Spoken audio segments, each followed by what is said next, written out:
در پایش امشب برای گفتگو در خصوص روابط اقتصادی بین ایران و چین در خدمت جناب آقای احمد صالحی هستم، کارشناس تجارت خارجی. سلام عرض می‌کنم. سلام، عرض ادب. متشکرم. و همینطور جناب آقای عطا بهرامی، کارشناس اقتصادی. بسیار خوش آمدید. سلام عرض می‌کنم. سلام علیکم خدمت شما و همه بینندگان عزیز. متشکرم. بریم یه بخش پیش درآمدی داریم، بیشتر توضیح داده که امشب در چه موضوعی می‌خوایم صحبت بکنیم. اون رو با هم ببینیم و گفتگوی امشب رو آغاز کنیم.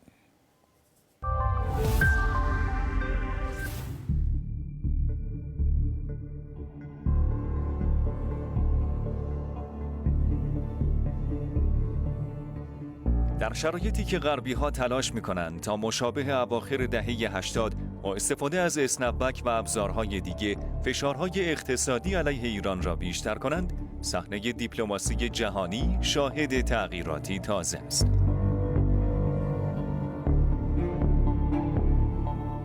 این بار چین و روسیه مقابل فشارها ایستادند و مخالفت خودشون رو با بازگشت تحریم‌ها اعلام کردند.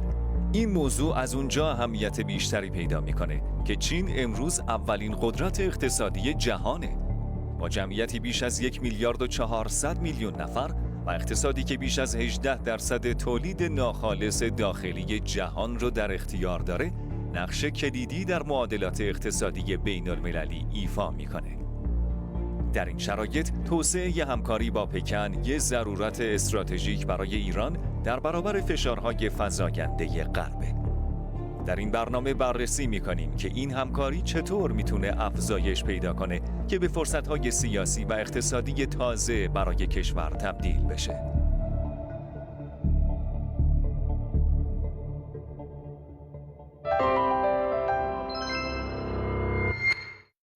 حجم زیادی از مبادلات تجاری کشورمون در حال حاضر تاکنون با کشور چین صورت می گرفته. به لحاظ صادرات کشورمون چین اولین کشوره و به لحاظ واردات سومین کشوریه که ما ازش واردات داشتیم. شریک تجاری بزرگی برای ما. حالا در این شرایطی که غرب بسیار تلاش داره که اسنپ‌بک رو اعمال بکنه، در واقع نقش چین جالبه که بررسی کنیم و ببینیم که البته که مخالفت کرده، ولی اینکه ببینیم که مراودات اقتصادیش با ما، شراکت تجاریش به کجا خواهد انجامید، راه‌های ارتقایی داره نداره و وضعیت به چه صورته. جناب آقای صالحی، از جناب عالی میخوام شروع کنم. اولا که اگر که این اسنپ‌بک اعمال بشه، چین چه خواهد کرد و روابط تجاریش با ما به کجا خواهد انجامید؟ خواهش.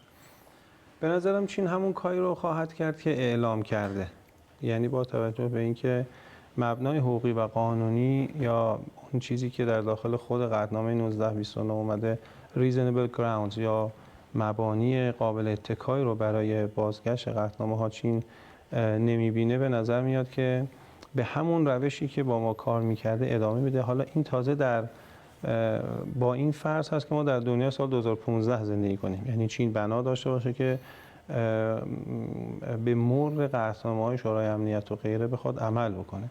اما همونطور که میدونیم دنیای امروز، یعنی دنیای 2025 با دنیای 2015 تفاوت‌های ترانسفورمیشنال یا مبنایی پیدا کرده. یعنی اساساً همین که چین سقف در واقع خرید نفت خودش رو از 400-500 هزار بشکه به بالای 1.5 میلیون بشکه رسون و اون رو از سهم کشورهای غربی، چون هم امریکا هم نروژ اینا نفت میدادن به چین، از اونا کم کرد و سهم روسیه هم حتی بالا برد و ایران، روسیه، ونزوئلا اینا جای همدیگر رو در بازار نفت چین نگرفتند. به نظر میرسه که همین مسیر و شاید با شیب بیشتری توسط چین پیگیری خواهد شد، چون به هر حال موضوع جنگ تجاری باعث شد که چین پروژه بایگانی شده خودش در مسیر جهانی سازی یوان رو مجددا از توی گنجه و قفسه های بایگانی بیرون بیاره و حتی نه اینکه هیچ وقت این پروژه رو بایگانی کرده باشه، توی سالهایی که بالاخره دنیا به سمت همگرایی، یعنی به معنی شرق و غرب پیش میرفت، اینو خیلی روش تمرکز نداشتن. ولی از خود 2018 و ترامپ که اون رفتار عجیب و غریب از مغرب زمین دیده شد، چین با شدت خیلی زیادی پروژه جهانی سازی یوان رو کلید زد و میدونید پیشروترین بانک در CBDC یا یک ارز دیجیتال بانک مرکزی در واقع بانک مرکزی یا پیپل بانک آف چاینا یا بانک مرکزی چین هست و خب خیلی جالب بالاخره سویفت در طی 80 سال توسعه داده، ده‌ها هزار مؤسسه مالی رو ذیل خودش تجمیع کرده و چینی ها با توجه به اینکه امروز دنیای هوش مصنوعی و دنیای عصر دیجیتال هست، به جای اینکه اون مسیر 80 ساله رو بخوان برن با مثلا ده‌ها هزار مؤسسه مالی بیان قراردادهای کارگزاری ببندن برای اینکه یوان رو جهان‌دوا کنن، که البته این مسیر رو دارن پی میگیرن در پیمان‌های پولی، اما پیشروترین بانک مرکزی دنیا تو حوزه CBDC شدن. به نظر میرسه یک پروژه جاه طلبانه‌ای دارن در خصوص اینکه این زیرساخت فیزیکی سویفت که در طی 80 سال شکل گرفته رو به صورت دیجیتال با CBDC یوان در واقع اینها با زمان خیلی کمتری ایجاد بکنن، یعنی زیرساخت مالیشون میشه این CBDC یوان. زیرساخت واقعیشون روی زمین یه چیزی مشابه و مارشال پلن که امریکا در بعد از جنگ جهانی دوم در اروپا اجرا کرد میشه همین BRI که در سخنرانی نخست وزیر چین در مجمع عمومی سازمان ملل همین 2 روز پیش هم بود که در واقع به 150 تا کشور، چون با 120 تا کشور شروع شده بود، به 150 تا کشور عددی بود که ایشون ذکر کرد همکاری هاشون ذیل BRI توسعه پیدا کرده. در واقع همه این همکاری ها میشه گفتش که با ارزهای محلی و یوان انجام میشه، یعنی چین روی زمین آجر رو آجر میذاره در 150 تا کشور دنیا، حالا یا در قالب سرمایه‌گذاری مستقیم یا FDI یا در قالب فایننس و وام، هر دوتاش بر اساس یوانه. یعنی ما در دنیایی زندگی میکنیم که وقتی این پروژه ها زمان باز پرداختشون برسه و داریم راجع به 4-5 تریلیون معادل 4-5 تریلیون دلار سرمایه گذاری صحبت میکنیم، خب 150 کشور دنیا قراره که با یوان بازپرداخت سرمایه گذاری ها یا سود سرمایه گذاری ها و یا بازپرداخت این لون ها و وام ها رو به چین برگردونن. یعنی این دو تا پروژه BRI و در واقع جهان روا شدن یوان دو تا پروژه مکمل همدیگه است. چین به هیچ کشوری پول وام نمیده، پروژه وام میده در قالب اینکه روی زمین اجرا بکنه و بازپرداخت در قالب یوان بگیره. و البته موضوع کریدورها که خب احتمالاً در طول برنامه راجعش صحبت خواهیم کرد. من همینجا پس میتونم نتیجه بگیرم که پروژه های جاه طلبانه چین با تحریم و اسنپبک و اینا متوقف نخواهد شد. به نظر میسه قطعا اینطور نخواهد بود. چین در طول 14 سال گذشته 800 میلیارد دلار با ما تراکنش کرد. بله. یعنی اگر ما بخوایم بفهمیم که آیا تحریم مانع جدی، من نمیگم وقتی میریم با مدیر عامل کنلون بانک یا با مدیر عامل بانک چینی شما صحبت میکنید اون هیچ حرفی از تحریم نخواهد زد، اما عرضم اینه که مطلقاً یک مانع جدی تحریم نیست، چون شاهد مثالش این 800 میلیارد دلار تراکنشی هستش که چین با ما در طی 14 سال گذشته، یعنی از مقطعی که از 2012 تقریبا کمتر از 14 سال، یعنی زمانی که همین تحریما بوده، تحریم‌های دیگه آمریکا بوده، 800 میلیارد دلار 800 میلیارد دلار تراکنشش. و اگر این رقم رو کسی نبینه دیگه به سختی میشه قانعش کرد یا چیزای دیگه ای رو نشونش داد، چون 800 میلیارد دلار خیلی بزرگه. بله، متشکرم. جناب آقای بهرامی، چین کشور بزرگیه، نه تنها در مراوده و تجارت با ما بلکه در دنیا. یعنی الان همینطور که اشاره کردن 120 کشور دارن فعالیت‌های جدی و 150 تا به قول شما هم به صورت مستقیم هم به صورت فایننس. نظر شما چیه؟ فکر میکنید که این اسنپبک احتمالاً اگر که فعال بشه چه تأثیری خواهد گذاشت روی روابط اقتصادی ما و چین؟ چند تا موضوع رو به نظرم اصلاح کنیم. فرمودید که سومین صادرکننده کالا به ایران، چین اولیه. سومین اونجوری شنیدم. این آماری که من دارم چین با 19 میلیارد و 325 میلیون دلار مبدأ سوم واردات ایران بوده. اول امارات، دوم روسیه است. این چین اوله و امارات هم با صادرات از همون چینه، چون خیلی از تجار ما با امارات کار میکنن، کالاهای چینی اولا دارن میارن. چون ما یک اشتباهی رو داشتیم از دهه 70 توی کانال درهم گیر کردیم که نباید گیر میکردیم، چون منطق سیاسی نداشت و امارات کشوری که علیه مایه‌های ارزی داره که منطقی نیست شما خود تو زیدی همچین کشوری تعریف کنید.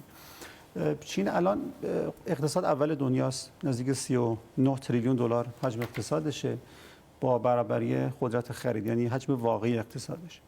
از نظر اسمی دومین قدرت دنیاست، حدود 19 تریلیون دلار از نظر واقعی 30% بیشتر از آمریکاست، از نظر اسمی 30% کمتره که پیش بینی میشه تا 2035 در هر دو موضوع اقتصاد اول دنیا باشه.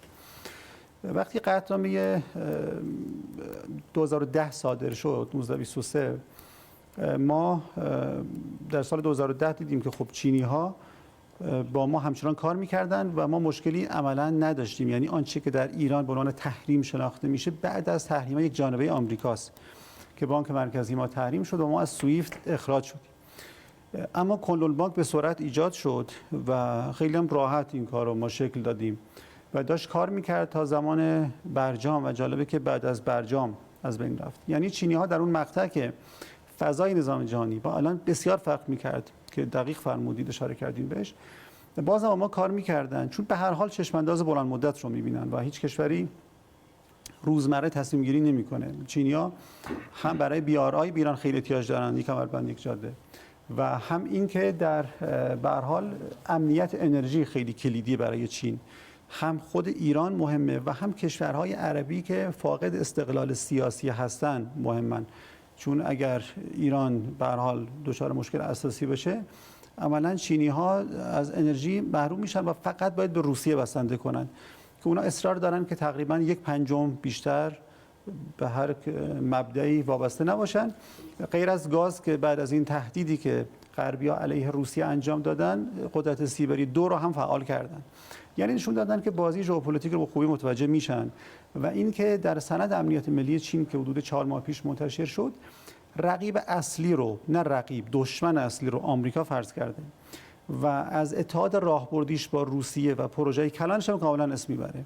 یعنی هم دشمن رو میشناسه و هم به موازنه سازی خیلی آگاهه که من چجوری میتونم با این دشمن موازنه سازی بکنم. اگر بگیم که روسیه براش خیلی مهمه که وزیر خارجهشون به صراحت گفتش که ما نمیتونیم اجازه بدیم که روس‌ها در جنگ شکست بخورن و عملاً این تیرکی زدن زیر خیمه اقتصاد روسیه از حدود 4 سال پیش که جنگ اوکراین شروع شد، این مسئله در مورد ایران هم کاملا صدق میکنه و در مورد کل منطقه شما میبینید که با مصر همین رابطه رو دارن تعریف میکنن. از بازار اسرائیل خارج شدن، عملاً دیگه 90% سرمایه‌گذاریشون کاهش پیدا کرده. با یمن دارن کار میکنن که چیکار کنه از هر در واقع کانون تنشی که بتونه جلوی آمریکا کار بکنه چین استقبال میکنن و این رو در راستای منافع ملی خودش میبینه.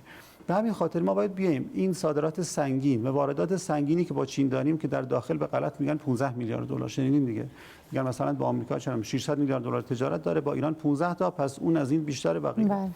که البته جانشین هم که نیستن، کشورها برکی بتونن کار میکنن. اما ما نفت حدود 1.7 میلیون بشکه صادرات داریم، عمده‌اش به چینه، میانات گازیمون هم عمدتاً به چینه، کامودیتی های ما هم عمدتاً دوباره به چینه. حجم اینا با هم دیگه به راحتی از 80 میلیارد دلار بیشتره و واردات ما هم مثل خیلی از کشورهای دنیا، چون چین کارگاه تولید دنیاست، همچنان از چینه و یک تجارت احتمالاً اگر مبدا و مقصد دقیق و نهایی رو حساب بکنیم حدود 150 میلیارد دلار میرسه. عدد خیلی زیادیه چون اقتصاد ما جزو G20 نیستیم، چینیا اقتصاد اول دنیا. وقتی به این رقم شما میرسید یعنی عملاً اون نگرانی بلاوجه که بگیم که بازگشت اسنپبکی که خودش ما قبول ندارم، گفت ما اصلا اجرا نمی‌کنیم، شما مراحل قانونی رو طی نکردید و روسیه هم که مطمئناً رئیس شورای امنیت بشه اون نامه رو خواهد زد که قطعنامه 231 رو عملاً میگه که این دیگه فعال نیست و دیگه منقضی شد. بنابراین آقای بهرامی، من دیدم که بعضیا معتقدن که اصلا این تحریم ها، اسنپبک، همه اینها رو چین به مثابه محدودیت و تحریمی علیه اقتصاد خودش قلمداد میکنه.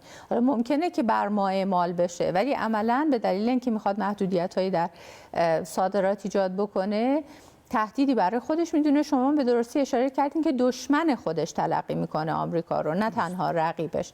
بنابراین الان به خاطر منافع خودش هم که شده این ارتباط اقتصادی رو ادامه خواهد داد. بر بستر منافع داریم تحلیل میکنیم که آیا منافع هم مشترک هست یا نیست، یعنی بحث مرام و کمک کنید بحث اصلا مطرح نیست. بله، متشکرم.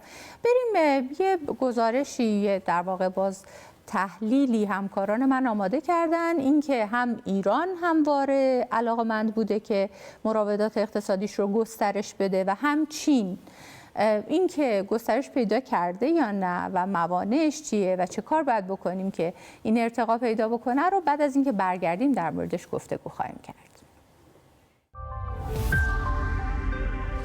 سفر اخیر رئیس جمهور پزشکیان به چین برای شرکت در اجلاس سازمان همکاری شانگهای و مراسم بزرگداشت 80مین سالگرد پایان جنگ جهانی دوم انجام شد. این سفر پیام مهمی داشت. موانع خارجی نمیتواند سد راه همکاری‌های ایران و چین شود. پکن آماده است این روابط را به سطحی تازه و گسترده‌تر ببرد. در دیدار پزشکیان با رئیس جمهور چین شی جینگ پینگ گفت روابط دو کشور آزمون تغییرات جهانی را پس داده و همچنان پایدار مانده است. او بدون حتی اشاره‌ای به تحریم‌ها یا فشارهای آمریکا بر ادامه اجرای توافقات و گسترش همکاری‌ها تاکید کرد. اما نقطه عطف سفر ملاقات با وانگ هونینگ بود، مرد شماره 4 در هرم قدرت چین و معمار فکری حزب حاکم بر این کشور. برگزاری دیداری در این سطح با سیاستمداری که به عنوان مغز راهبردی پکن شناخته می شود، نشان از تمایل دو کشور به پیگیری تعاملات در سطح راهبردی است. رهبر انقلاب نیز این سفر را آغازی برای یک تحول بنیادین در مناسبات دو کشور خواندند و بر پیگیری جدی اجرای تصمیمات در این حوزه تاکید کردند. حالا در جهانی که چند جانبه گرایی قدرت می‌گیرد و قدرت اقتصادی چین رو به صعود است، یک جانبه گرایی آمریکایی دیگر قدرت گذشته را ندارد. چینی‌ها از تمایل به گسترش همکاری سخن می‌گویند و حالا نوبت تهران است که با طرح‌های عملیاتی و پیشنهادهای ایجابی این اراده را به نتایج ملموس منتهی کند. بله، همونطور که دیدید به لحاظ دیپلماتیک همه چیز آماده است، بستر فراهمه برای اینکه ارتباط اقتصادی گسترده تری با چین داشته باشیم. حالا میخوام از کارشناسان محترم پایش بپرسم که در چه شرایطی هستیم و از کی آغاز خواهیم کرد که این مبادلات گسترده تر بشه. جناب آقای صالحی‌شان بفرمایید. خب ببینید، اولا من این نکته رو عرض بکنم که ما تو نقطه صفر نیستیم. به هر حال بزرگترین شریک تجاری ما چینه، 800 میلیارد تومان تراکنش میلیارد به قول آقای بهرامی یا 80 میلیارد. اما سوال اینجاست که چرا سرمایه‌گذاری پروژه‌های مشترک و انجام نشد. من یه تاریخچه کوچیک بگم. به هر حال ما CNPC چین رو اگر نگیم با لگد ولی با خلأیت در واقع از معادن بالادستی نفتمون بیرون کردیم. من میتونم از شما خواهش کنم که این اصطلاحات اقتصادی رو یک کمی تشریح بفرمایید، چون ما داشتیم بسیاری از تماشاگران ما میگن که نامفهومه این که شرکت ملی نفت چین رو در واقع وقتی که در اوایل دهه 90 ما خلأیت کردیم از معادن بالادستیمون، من میفهمم که ممکنه کارفرمایی که اون خلأیت کردم حرفایی داشته باشه، ولی ما نباید با اونها مثل پیمانکار رفتار میکنیم، باید باشه مثل سرمایه‌گذار رفتار میکنیم. یعنی همون فرش قرمزی که جلوی توتال پهن کردیم و دنبالش میدویدیم که برای سرمایه‌گذار من این رو کار بدی نمیدونم اگر واقعا هدفش سرمایه‌گذاری باشه، ولی خب با چین‌ها ما رفتارهای خیلی بدی انجام دادیم. یعنی یک رکورد، یعنی ما یک شریک تجاری مطمئن واقعا نیستیم از دیدگاه یا اون پوینت آف ویو سرمایه‌گذاری چینی. این نکته اول. یعنی بعد چینی‌ها یه بار سال 94 یه خیز بلند برداشتن، یک بار سال 98 یه خیز بلند برداشتن که ما جیغی کشیدیم که مثلا جزیره کیش فروش رفت، به قول معروف حاکمیت ملیمون زیر سوال رفت. یعنی اگر ما به سابقه 10 15 سالمون نگاه بکنیم، احتمالاً اگر یه نفر چینی اینجا روبروی ما نشسته باشه در این میز، بیش از ما درد دل داره و دغدغه و نگرانی و نقد داره. این نکته اول. نکته دوم این که خب ما ساختاری هم نداریم. من واقعا میخوام اینجا خواهش بکنم، آقای پزشکیان زحمت کشیدن و دارن زحمت میکشن، اما ما هیچ ساختار مدولی برای کار با چین نداریم. ببینید یک تجربه رو توی یک دولتی ما داریم. بله ببینید ما مدیر پروژه چین تو کشورمون نداریم. رئیس کمیسیون مشترک میشه وزیر اقتصاد، ضمن احترام خیلی زیاد هم به وزیر اقتصاد قبلی هم به وزیر اقتصاد فعلی، وزرای اقتصاد قبلی و فعلی. وزیر اقتصاد خیلی دغدغه داره. وزیر اقتصاد خیلی کار داره. میتونه اولویت اولش نباشه. دو تا ویژگی مدیر پروژه چین باید داشته باشه در ایران. یک، تراز یک سیاسی باشه. یعنی تو اون مقطعی که آقای لاریجانی مسئول پرونده چین بودن، خب ما سفرهای متعددی خودمون چین داشتیم. وقتی با اینها راجع به آقای لاریجانی یا اون بالاخره سابقه‌ای که ایشون داشتن، خانواده‌شون، کاندیدای ریاست جمهوری، رئیس مجلس، الان دبیر شورای ملی، منظورم اینه که چینی میگه خب من با این فرد میتونم کار بکنم. اما وقتی معاون اول یا یک وزیری که حالا تازه وزیر شده و جوانه و اینها، خب چینی‌ها اصلا سابقه و رکوردی ازش ندارن، کار جدی نمیگیرن. پس یک مدیر پروژه چین قامت بلند سیاسی باید داشته باشه.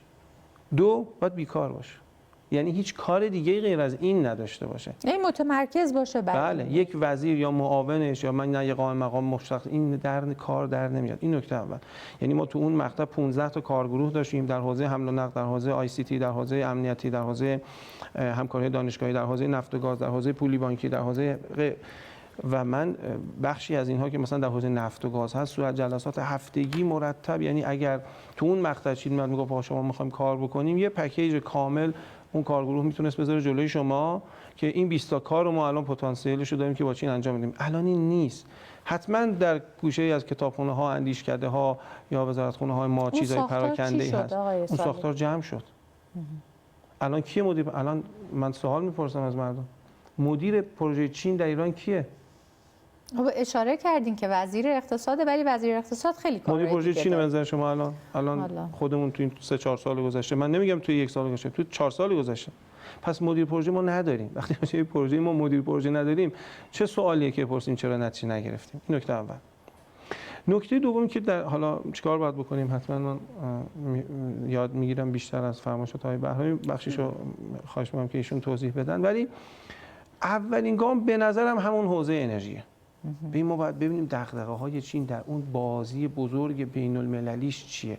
ما اگه بریم جلوی چین بشینیم بگیم آقای شی جین پینگ به مدیر کلون بانک بگو 2 میلیارد دلار اینجوری اجازه بده ما تراکنش بزنیم، او شاید بگه آره، شاید هم بگه نه، ولی شما رو جدی نمیگیره.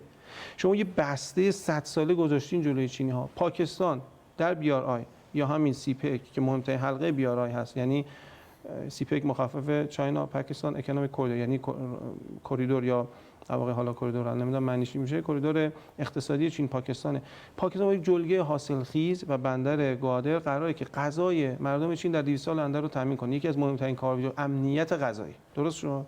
حالا امنیت انرژی کی بهتر از ایران میتونه تامین بکنه که بالاخره نشون داده که در بلیت ناتو و ذیل راهبری امریکا حرکت نمیکنه. ما بقیه کسایی که دارن، البته روسیه هم در این زمینه مشابه ایران هست، بنابراین چین یه سهم بزرگتری به ایران داد. و حوزه دقت کنید نفت، علیرغم اینکه ببین بعضی از چیزها رو ما الان توی دوره گذاری هستیم، من میفهمم که خام فروشی ما باید پایین دست نفت رو راه بندازیم، ارز افزوده ایجاد کنیم، ولی الان در کوتاه مدت با توجه به اینکه نفت ما $10 هزینه تولیدش $70 میفروشیم و مثل موبایل آیفون سودش ارز افزوده بالایی داره و تو بالا دست هم میشه، همه هم موقع اون رو باید بزنیم. ببین الان ما هر چی تولید میکنیم و چینی‌ها دارن میخرن. منظورم توی 2-3 سال گذشته چقدر بود؟ یه میلیون ما از زیر 400 اونی که به چین میفروختیم حدود 400,000 بشکه بود، الان ما بالای 1.5 میلیون بشکه، 1.5 میلیون بشکه، عددهای مختلفی گفته میشه داریم به چین میفروشیم. این جلوی چشم ماست. خب این نه FATF مانع شده، نه تحریم مانع شده، نه چیزهای دیگه. پس کار تو حوزه انرژی برای اینکه بدونیم دغدغه طرف مقابلمون چیه. نکته سوم تو حوزه بازرگانی و مالی، من اینا رو به هم پیوند میدم و حالا البته یه نکته خیلی مهمی رو آقای بهرامی فرمودن، وابستگی ما به یوان، که من این قسمتشو چون فرمودن حتما توضیحات خیلی خوبی رو خواهند داد و واگذار میکنم به ایشون. اما اینم در نظر داشته باشیم که در حوزه امنیتی سیاسی هم ما واسطی که ببینید 50 سال پیش آمریکا براش یه دفعه تو بحران مالی 1973 امنیت خلیج فارس مهم شد، چون رگ حیاتی. میخواین اینو نگه دارین؟ من در همین بخش اول صحبتاتون نظر آقای بهرامی رو بپرسم، بعد بریم به سراغ. جناب بهرامی، شما در مورد اینکه ما متولی مشخص ارتباط با چین در کشور نداریم و اینکه سیاست‌گذاری مشخص، اولویت بندی شده، برنامه راهبردی باید تدوین بشه، نظرتون چیه؟ واقعیت اینه که ما توی اون تصویر کلان نگاهمون به غرب بوده و اندیشکده‌های چینی و نخبگان چینی سیاست خارجی ما رو غربگرا میدونن. شاید ما میگیم خب نه شرقی نه غربی، جمهوری اسلامی، و یا مثلا بعضیا میگن چون مرگ بر این و اون میگید پس دیگه شما مثلا شرق گرایید، ولی اونا به عمل نگاه میکنن، یعنی کاری به شعارهای ما ندارن. اونا رو دقیق فرمودن که در پسا برجام اولین کسی که اومد ایران شی جین پینگ بود. یک بسته حداقل 35 میلیارد دلاری نقدم داشت، در حالی که وقتی هنوز نرفته بود فکر میکنم رئیس جمهور ما رفت فرانسه. اون موقع و قبل از اون از سال 85 شرکت چری که الان کسی شده واسه خودش پیشنهاد کار با ایران خودرو داشت، ولی ما رفتیم سراغ پژو، در حالی که پژو اصلا رقمی نیست که خودروسازی دنیا، هیچ وقت هم نبوده، اصلا مسئله نبوده. یعنی ما در صنعت، در صادرات نفت، در توتال که فرمودن که اصلا با سلام و صلوات اومد، خب اونا میبینن که ما در سیاست کلان غرب گراییم، در حالی که غرب ما رو تحریم میکنه. زمان جنگ صدام رو تجهیز کردن، الان هم که دیگه رسما جنگیدیم. خب وقتی شما توی ژئوپلیتیک، توی سطح کلان تصویر اصلی تعیین تکلیف نکنید، ذیل اون دیگه نمیشه کاری کرد. هر چیزی باید با اون سازگار باشه دیگه. مثلا کسی میگه من میخوام قهرمان المپیک بشم، ولی مثلا چه روزی 10 تا نوشابه میخورم، همش غذا میخورم، همش خوابم، خب قهرمان نمیشم دیگه. این کسی قهرمان المپیک میشه تمرینایی میخواد، جدیتی میخواد. ما تجهیزی که انجام دادیم توی سیاست گذاری هامون از تمرکز وزارتخانه‌ها بگیر که ما 34 تا سفارت در اروپا داریم. تقریبا توی این 7 ساله حدود فکر کنم 2 سال 2 سال و نیم اصلا سفیر نداشتیم در چین. یک سال و نیم، یک سال. و سفیری هم که فرستادیم، سفیری که با اون ویژگی که فرمودن نبوده. کسی باشه که در تراز چین باشه. شما کسی بفرستی که واقعا در حد یک وزیر خوبت باشه، که چهره باشه، که بعدش هم مسئول پرونده داشته باشه. خب ما این کارا رو نکردیم. خب اونم میگه من چیکار کنم؟ نیازی که چینی‌ها به ما داشتن اینه که در ژئوپلیتیک منطقه سقوط نکنه دست آمریکا بیفته، چون عملاً شریان نفت قطع میشه و غربی این کارو میکنن. یعنی ما دیگه تو این مدت دیدیم که نسبت به حقوق بشر، نسبت به انسانیت، نسبت به هر چیزی چه جوریان. شما اول برنامه فرمودید که یک ایرانی رو در فرانسه بازداشت کردن که همینجوری بیچ بهانه نگه داشتن. خانم اسفندیاری تو غزه این جنایت‌ها رو میکنن و اگر بتونن پا روی گلوی چین بگذارن قطعا این کارو میکنن. اون در سینکیانگ تکفیری رو فعال کردن، در تبت دارن کار میکنن. چین‌ها میدونن. در سند امنیت ملیش به صراحت آورده اینا رو که اینا دنبال تجزیه چین هستن. میگه من دشمنم رو شناختم، تو هم که شناختی. میگه دنبال تجزیه است. خب اینا نشون بده یه جوریه. شما چرا هر چی میشه که نگاهتون به سمت غربه، مگه غرب فناوریش از من بیشتره؟ تا سال 2024 از 10 حوزه فناوری چین توی 6 تاشو لبه علم حرکت می‌کرده. امسال قطعا تو بیشترش هم هست. انویدیا رسما گزارش داد، گفت چند نانو با لبه علم توی تراشا فاصله داره از ما عقب‌تره که اونا با این سرعتی که دارن عملاً میرسن. شما باید در عمل نشون بدید که ما هم اون تهدید رو متوجه شدیم، تهدید مشترک با هم داریم و می‌خوایم پروژه مشترک تعریف کنیم. پروژه‌ای که تا 100 سال دیده باشیم. ایران باید حتما به سیپک بپیونده. 1 میلیون بشکه میتونه نفت از همین کانال فقط صادرات داشته باشه، از کانال پاکستان. ایران باید پاکستان، ارمنستان، کشور اطراف رو جایگزین امارات کنه. مانعی وجود داره برای پیوستن ایران به سیپک؟ من همون نه مانعی نیست، هیچ مانعی نیست و ما رفتیم گواده رو با هند قرارداد بستیم، چابهار رو با هند قرارداد بستیم که متحد آمریکاست. چینی‌ها رو خیلی آزرده کرد که شما خب هند که تهدید برای شماست، با اسرائیل رابطش خوبه، ما از بازار اسرائیل خارج شدیم، خب بیاید با هم کار انجام بدیم. ولی ما رفتیم سراغ چابهار رو 10 سال معطل هند کردیم. امسال سال 11 میشه که آخرش آمریکایی گفتن بازم بیاد خارج بشید. مانع ذهنی داره. من مانع ذهنی میدونم که هنوز ما باور نکردیم که دوران غرب تموم شده، اروپا واقعا تموم شده، سند زدایی شده و آمریکا هم آمریکا فرست شده، اسرائیل فرست و این که داره به قول توماس فریدمن میگه چپاول و گریزه، میگه جیب همه متحدین رو داره میزنه میاره آمریکا، چون مطمئنه که در خیلی جاها دیگه نخواهد بود. ما باید اون حصار ذهنی رو بشکنیم. برای اولین بار در 200 و چند سال گذشته یک کشوری که به طور تاریخی هزاران سال با ما رابطه عالی داشته، هیچ وقت با مشکلی نداشتیم، یک قدرت صنعتی ممتاز شده. حاضره که در ایران سرمایه‌گذاری بکنه، فناوری بیاره و پیشنهادی هم که در سال 2015 آقای پینگ داشت این بود که ایران بشه قطب صنعت در خاورمیانه با سرمایه‌گذاری چینی. خب یعنی چی؟ یعنی که ما عملاً به سرعت صنعتی میشیم، همون کاری که آمریکایی برای چین کردن در دهه‌های گذشته. خب اینا شما باید عملاً بخواید. اینکه ما همچنان دنبال توتال باشیم، دنبال پژو باشیم که اصلا شرکت‌های خاصی هم نیستن واقعا در دنیا. این نشون میده که خب تناقض هست و قانون کار خراب میکنه. بسیار. یک نکته من در این زمینه در تکمیل فرمایشات بله خواهش می‌کنم. خب من فکر می‌کنم این فرمایشات‌های بهرامی در خصوص اهمیت چین رو امروز همه مردم ما میپذیرن که چین امروز یک قدرت غیر قابل انکاره، حالا یا اول یا دومه. دومم باشه به زودی اول میشه. بله. اما 5 سال پیش خانم استفان این نبود. بله. خاطرتون هست ما باید ساعت‌ها وقت می‌گذاشتیم که اثبات بکنیم به ذهن غربی‌ها تو ایران که دنیا تغییر کرده. آقای تیم کوک مدیر عامل اپل یه سخنرانی داره، من خواهش می‌کنم همه گوش بدن. چون میگفتن نه خب تو لبه فناوری و وضعیت های تک، یعنی حوزه‌های های تک همچنان چین عقبه. آقای تیم کوک سخنرانی دارن میگن که اون ایده‌ای که مزیت چین در کارگر ارزان و اینهاست یک ایده مربوط به گذشته است. امروز اگر در حوزه‌های مورد نیاز اپل که خب لبه فناوریه، ما دنبال یک متخصص توی حوزه خاص بگردیم، اگه تو آمریکا این کار انجام بدیم به اندازه یک کلاس درس میتونیم آدم پیدا بکنیم و یک کلاس رو پر بکنیم. اما اگه در چین دنبال همین متخصص بگردیم میتونیم یک آمفی‌تئاتر رو پر بکنیم. ببینید امروز حدود 25% صادرات صنعتی دنیا متعلق به چینه، در حالی که امریکا این عددش رسیده به 10%. 40 سال پیش آمریکا 25% بود. یعنی صادراتی که این دیوان صادرات صنعتی محسوب نمیشه. صادراتی که واقعا مثلا این دوربین هایی که شما تو استودیو دارید، منظورم های تک نیست، منظورم صادرات صنعتیه. یا اتفاقا به خصوص در حوزه هایی که مورد نیاز کشور ماست، امروز چین لیدر دنیاست، مثل حوزه خودرو، حوزه راه آهن، حوزه انرژی های تجدیدپذیر که ما ناترازی داریم، حتی تو بخش استخراج نفت، زیرساخت، نفت، اینا لیدر جهانی هست و البته امروز همه اینو میپذیرن. خیلی زحمت کشیده شد. جناب صالحی، همین میخوام بگم که خب الان که دیگه تکلیف غرب که برای ما مشخص شده و دیگه اون منتفیه، قاعدتا نگاهمون به همین سمته، ولی صحبت‌های بسیاری بود راجع به همین مراودات مالی خارج از دلار، حالا میفرمایید حاکمیت یوان، اون الان در چه مرحله‌ایه؟ باز من دیروز یه اظهار نظری دیدم که ما شرایطی داریم که کل ارتباطات مالیمون رو به نحوی انجام بدیم که هیچ وابستگی به دلار نداشته باشه. این درسته؟ به چه شکله؟ خب ببینید چین و روسیه حدود 50% مراوداتشون در سال 2015 با دلار بود. امروز تقریبا، حالا نمیدونم شاید آخرین آمارهای بهره داشته باشن، تقریبا صفر شده. چین و روسیه. چین و روسیه یعنی در این مسیر خواستن، حرکت کردن و اجرا کردن.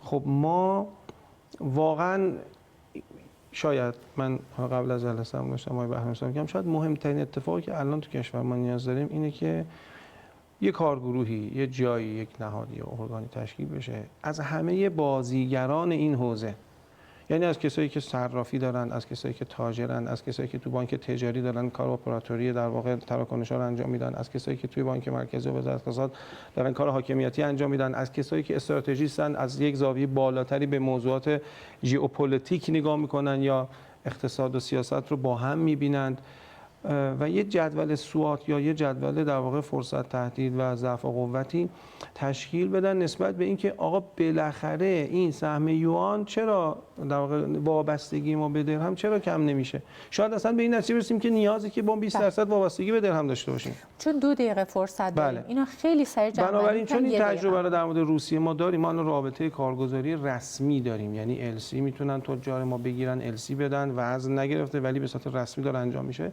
این تجربه قابل تکرار هست با چین به شرط اینکه یک بسته در سطح سیاسی 50 سال 100 ساله ما ببریم بذاریم جلوی تصمیم گیران در چین، نه اینکه مدیر عامل یا نماینده بانک مرکزی ما در چین بره با مدیر عامل کنلون بانک بشینه اونم میگه خب من قراردادی که دارم اینو توش نمیشه غیر از این انجام. متشکرم. جناب بهرامی شما هم جنبندی بفرمایید. همینجور اگر راهکاری دارین که خیلی سریع بتونیم این ارتقا بدیم مبادلات اقتصادیمون رو، اون رو هم بهش اشاره بفرمایید. ما اون قراردادی که با روسیه داریم که عالی بود رو باید اول با چین انجام میدادیم، چون مازاد سنگینی نزد چین داریم که من فکر می‌کنم حدود 100 میلیارد دلار باشه و عملاً شاید باید مازاد تجاری صفر بشه دیگه. وقتی دلار میره کنار دیگه اصلا کشورها به اون سمت حرکت میکنن. این کار رو انجام بدیم، توافق پولی دو جانبه ببندیم و به CIPS چین بپیوندیم که همون سویفت چینی و پیامرسان چینی هستش. این کار اتفاق بیفته، توی بنادر هم دیگه جبل علی و غیره رو بگذاریم کنار، مستقیم کار بکنیم، بندر سرمایه‌گذاری بکنیم، اجاره کنیم و هر چیز دیگری که چینی‌ها همسو هستن. یعنی عملاً بدون هیچ واسطه‌ای با چین کار بشه، چون کشوری که علیه شما ادعای ارزی داره، پایگاه اسرائیل دشمن هست، شما نمیتونید باش کار تجاری بکنید.